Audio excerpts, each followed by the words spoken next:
Hi, today I want to discuss opiate effects on people who experience autistic symptoms. There's no coincidence that the side effects of opiate abuse match directly to autistic symptoms, as well as the short-term memory, basically unable to retain information, which can be a struggle for them. The side effects, such as physical and psychological dependence, so that would be to that food, it would be more likely to consume that food, typically high in exophins, gluten, dairy, that sort of thing.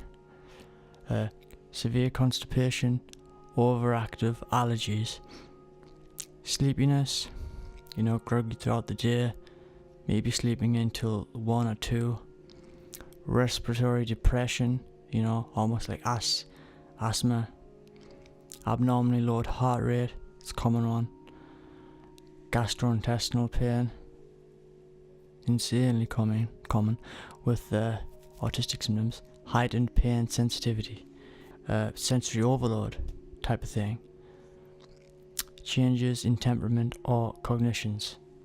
And there's this one, death by overdose, but you're not gonna die from it. But these symptoms match exactly to autistic symptoms. There's loads of foods that affect our opioid receptors, so trying to limit all of them would result in a very restrictive diet. So it probably won't be the healthiest approach. I would suggest the main thing would be limit the two main culprits, which would be gluten and casein. Then, after rounds of maybe fasting and supplementation of NAC tablets, L-glutamine for the immune system, and L-threonine can actually increase mucin synthesis of the intestines, which could really help develop a good lining on the stomach. After that, try to increase good bacteria, maybe initially from water kefir, because that won't have any exophins in. So I think that would be a good option, water kefir. Then after that, maybe try introducing them to a more varied diet. They could be sensitive to salicylate, so watch how they react to high salicylate foods. Typical symptoms could include red cheeks, irritability, not being able to think properly, that sort of thing. And then if they improve, feeling healthy, maybe introduced a little bit of gluten or dairy. If they're fine with it, depending on their age, maybe it'd be hard to evaluate the feedback.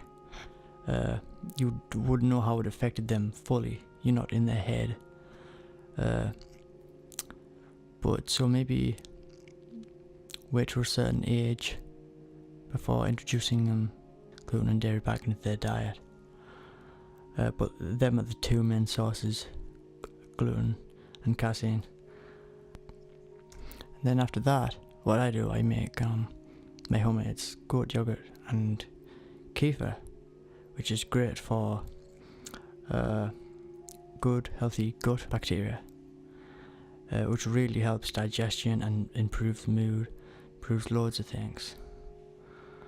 So that's basically a really good way to reduce autistic symptoms, and that could definitely help a lot of people struggling out there. I mean, I've put so much years of research into this, having obviously autistic symptoms myself.